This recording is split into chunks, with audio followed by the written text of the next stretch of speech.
கப்பலில் ஏற்றி நாடு கடத்தினான்.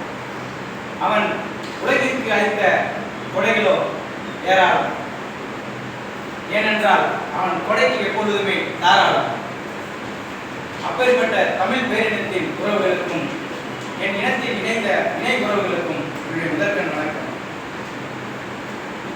பல ஆயிரம் பாடல்கள் காலத்தில் தமிழ் திரைப்பட உலகில் கொடிகட்டி பறந்த கோபுரம் அவன்.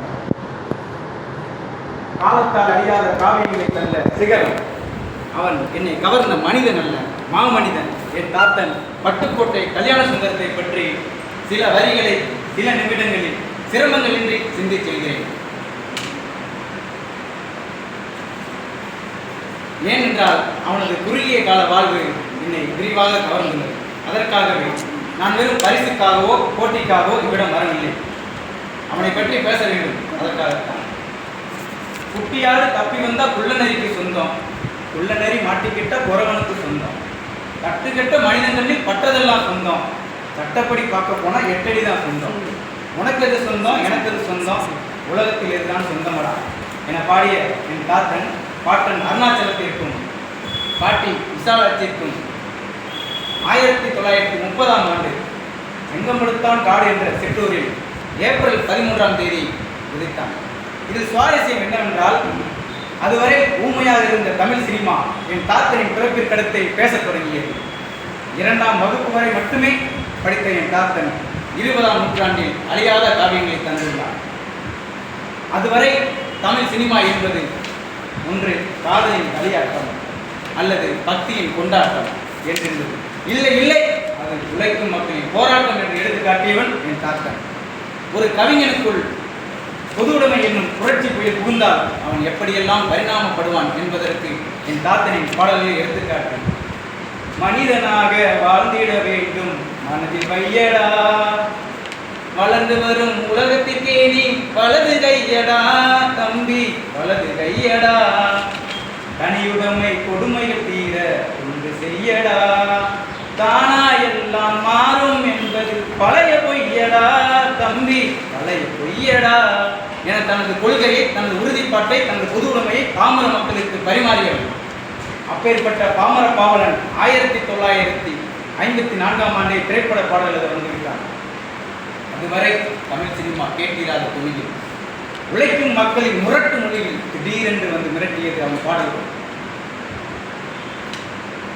அவன் பாட்டெழுத வருவதற்கு முன்பு அவன் பார்த்த தொழில்களோ 17 என்கின்றார் மதிப்பிற்குரிய ஐயா ஜீவா அவர்கள். விவசாயி முதல் கவிஞன் வரை அவன் பார்த்த தொழில்களும் பாவேந்தர் தந்த மொழியறிவும் பொது உடைமை கற்பித்த கருத்தறிவுமே அவன் பாட்டின் உரை வீச்சிற்கு காரணம்.